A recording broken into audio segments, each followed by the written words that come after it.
I would like to thank Christian for accepting our invitation, the invitation from Program Chairs to talk for us. It's really an honor to have you here. Christian is PhD from the Rheinisch-Westfälische Technische Hochschule in Aachen, Germany. He has been also a research scientist in the with the chair for multimedia communications and signal processing, the Friedrich-Alexander University Erlangen-Nürnberg in Germany. He was actually he got his PhD from this university also, Erlangen-Nürnberg in Germany.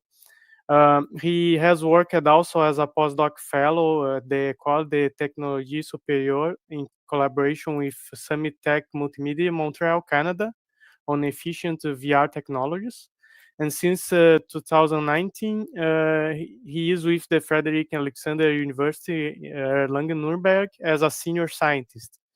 His current research interests includes energy-efficient video communications and video coding. Since 2020, he is with the Visual Signal Processing Communications Technical Committee of the IEEE Circular System Society. And since 2021, he is serving as a co-chair for the last amendment of the Green-MPEG standard. So thank you very much again, Christian. And the floor is yours for starting our talk. So you can hear me. Thanks a lot for the kind introduction, Claudio. I'm very happy and honored to be here to present something on our latest research and on the topic of sustainable video streaming systems. Before I start talking, I would like to ask you if you can see my screen. Yes, perfect. Okay, very good. All right. So here is my screen. I hope you can also see me a little bit. I hope the volume is okay when I'm talking. If there are any technical issues, please let me know, then I will try to fix it here. So today, I'm very glad to give a keynote on this topic of video streaming, of sustainable video streaming systems. At our chair in Germany, we are working on this topic for more than a decade right now. And it turned out that especially in the last 4 to 5 years, especially when also talking about Corona and these pandemic issues that we have latest in the last years, that this topic got more and more interest all over the world. Maybe you have seen something in the internet, in the media, in the news, and also industry is getting more and more attention to this. So let me give a brief introduction on what we are talking about. So basically, you all know that online video service are ubiquitous in any kind of fashion that you can have. So probably you have seen all of these companies providing any kind of online video service. So there are loads of them. There are different possibilities what you can do. You can have video on demand. You can have short video clips. You could use or share your own videos from your smartphone in social networks and many other applications of video. And people are nowadays basically using that every day. And even right now, we are using this. So we are keynoting online. And this is only possible because we have all this video streaming technology, all the possibilities. And everyone has got at home a modern laptop or a smartphone to be simply able to join in to such talks, which is quite a nice thing and a cool thing to have. So another good thing, and this is where I switch to this topic that we are interested in at our chair, is that while we are doing such online workshops or online keynotes or something like that, we are in fact saving greenhouse gas emissions, which is good for our planet. Because what we had before, that is something that you can see on the left, is that we were traveling a lot. We had to put people, for example, with planes to the other side of the planet. And then we were all sitting together in a single room, which of course was very, very nice. And we had a lot of fun. There were many, advantages when compared to what we have today. But at least we can save a lot of greenhouse gas emissions, for example, by traveling. And right now you can sit anywhere. If it's somewhere summer and it's quite cozy and nice, you can even sit outside using some fancy network connection using 5G. And you would have a stable internet connection and be able to take part in this just from home. In Germany, at the moment, this is not possible. It's already dark and it's rainy and cold because we're at the beginning of winter. But in practice, or theoretically, this would be possible.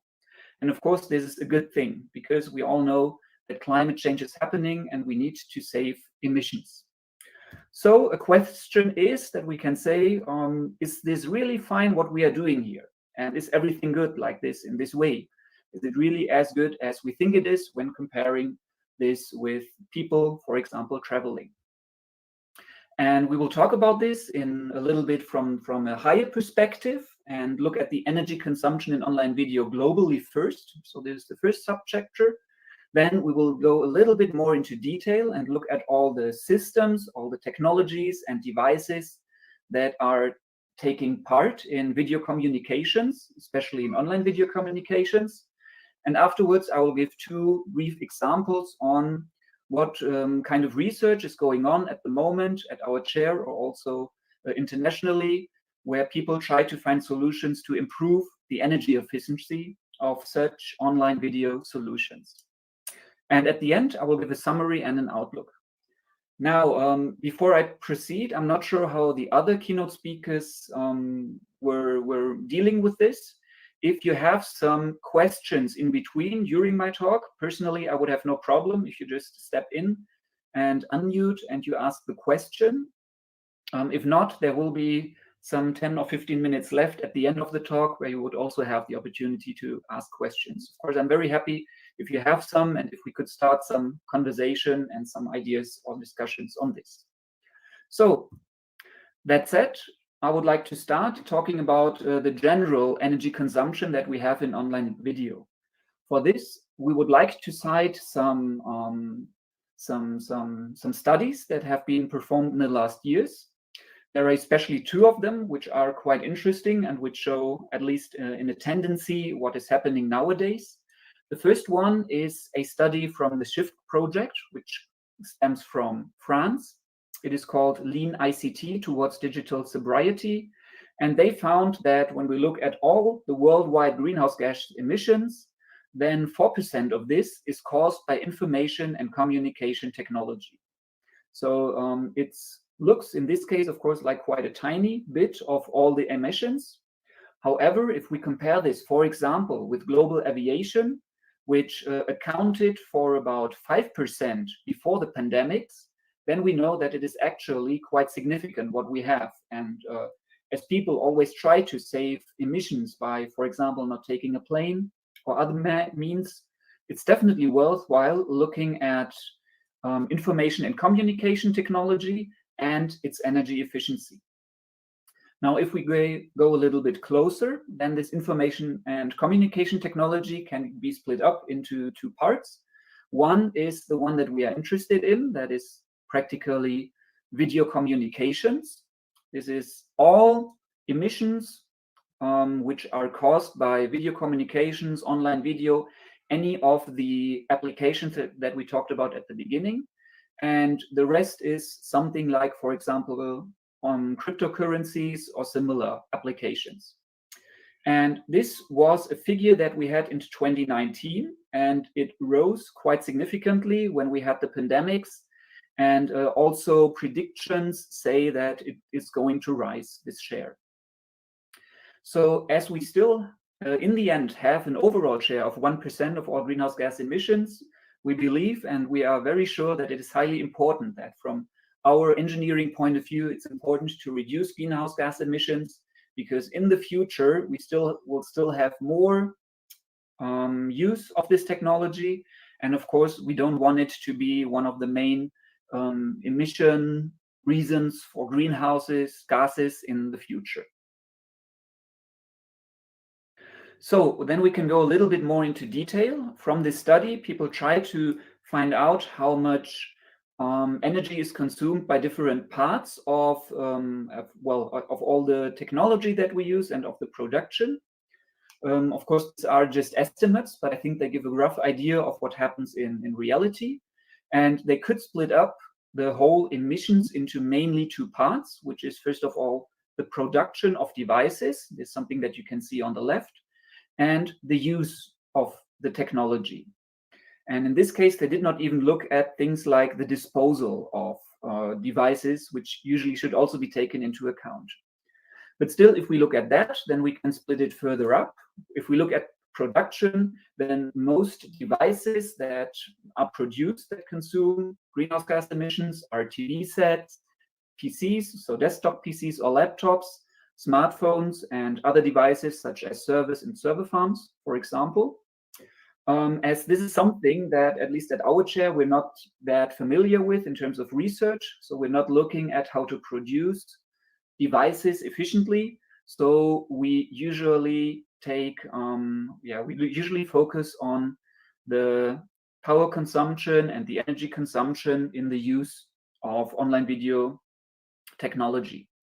However, it's important to know that, of course, if you buy a new TV set, then of course this is also a reason for greenhouse gas emissions. But if we look at the use, and this is something that I will focus on in this talk, then we have three main components which consume power. That is, first of all, the data centers, for example, something like Amazon Web Services or server farms everywhere around the world. Those are the servers that host videos, that transcode videos, and that transmit the videos to the end users. So this is roughly 20%.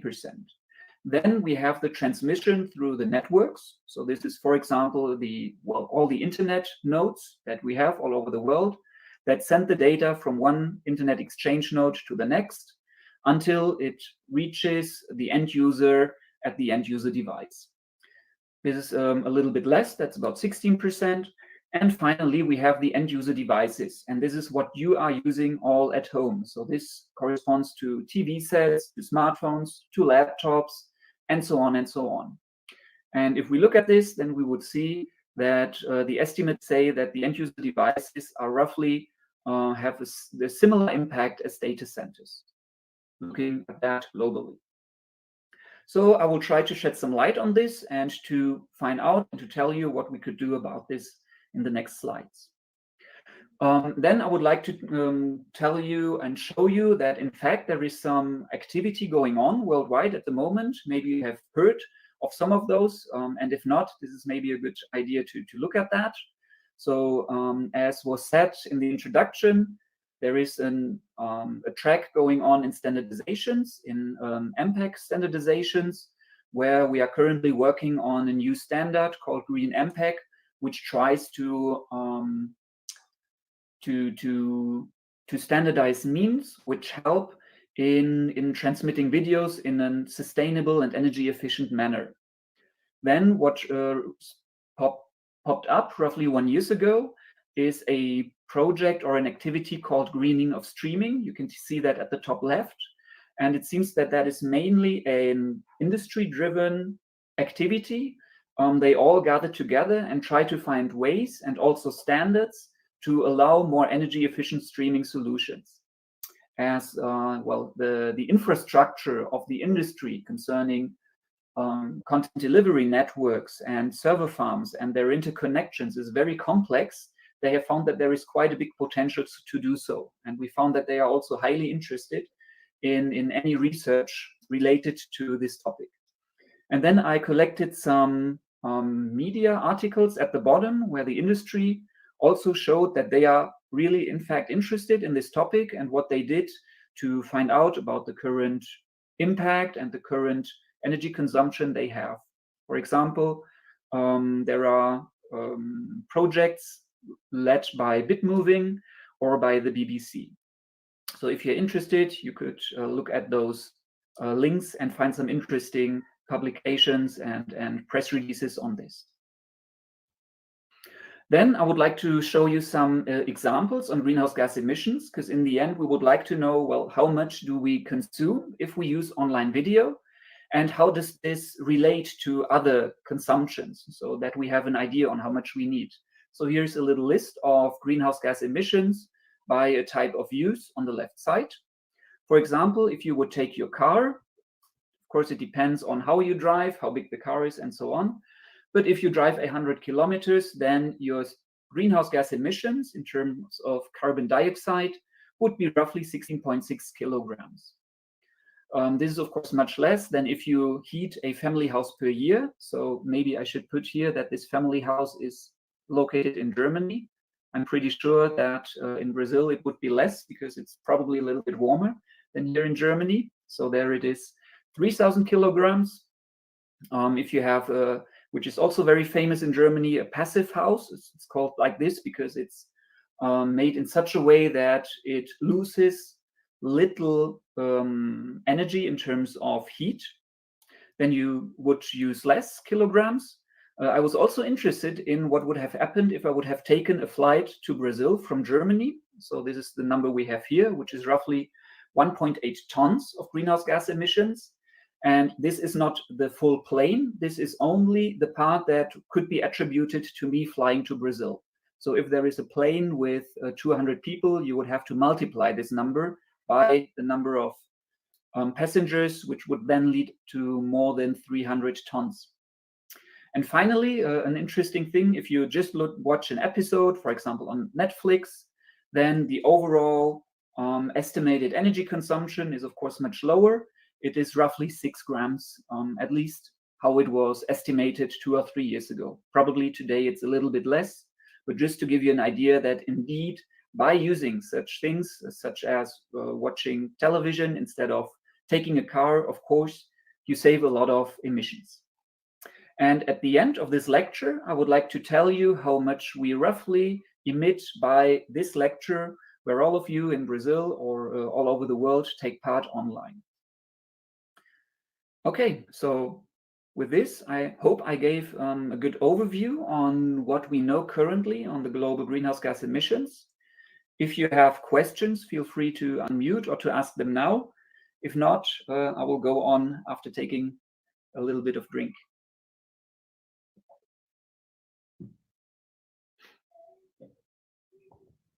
All right, now to go again on the agenda. Now I would like to talk a little bit more in detail about the system level energy consumption. And this is especially interesting if we look at different applications. So depending on the use case, on social networks or on-demand streaming, for example, we can have a look at how the system is set up in a high-level way, and then try to find out which reasons we have for a certain kind of energy consumption. And afterwards, I would like to give 2 more interesting insights into what we could do on the receiver side. So the receiver side would be, for example, you watching a video. And we will also talk about one solution, which is more interesting for the industry side, who does things like transcoding, and this mainly relates to encoding energy efficiency. Then finally give a summary and an outlook. So if we talk about the system level energy consumption, then we can have a simplified way of looking at active technical components which are used when you stream any kind of video. And this is, again, as before, split up into the 3 main components because, at least from our point of view, it seems that this really makes sense. So we first of all have all the video providers who use server farms all over the world, and they are here indicated by these large blocks which should represent servers. They are located all over the world, and as everyone knows, a big server farm or a big data center consumes quite a lot of energy because there is a lot of processing power, there is a lot of data to be stored, and all of that needs to be active 24 hours a day. So this is the first part that we can look at from the point of view of the video providers. Then these video providers are connected to the internet. This is something that we have here in the center. We have the transmission networks. And the transmission networks consist of so-called internet exchange points. So this is this IXP. An internet exchange point is a big data node where data is coming in and where then it is rerouted to a different internet exchange points or to other internet users. There are very big ones all over the world. And for example, what was quite interesting, the biggest one in Germany is located in Frankfurt. And only at the day the first of the first lockdown from the pandemic, the internet traffic grew by 5 to 10% because people started to use more and more video and videos and online videos. So they started using teleconferences and more Netflix. So the internet traffic rose quite substantially by then. It was quite some interesting figure. And then these internet exchange points are connected either to mobile network stations or more or less directly to your devices at home. Sometimes you've got wireless connections, like here shown on the left, for example, 4G or 5G, which have different characteristics than, for example, a Wi-Fi connection.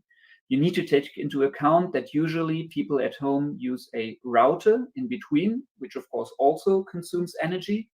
And finally, at the end user side, we have all the different terminals that people use nowadays. And these span from the devices that I talked about before. So we have smartphones, we have desktop PCs, we have tablet PCs, we have TV sets. And of course, sometimes you also have a camera, which transmits some videos to the video providers for further processing. So these are all the active components. So the most important ones, of course, there is more, but in a global way or in a high-level way, we can say that this is the most important things that consume energy. Then there is another concept that is very important to look at, and this is something that you might have heard, which is called content delivery network. This is something that all the big streaming providers have to operate. For example, someone like on-demand providers such as Netflix. So you would have some input videos and you want to be able to give them to all users worldwide.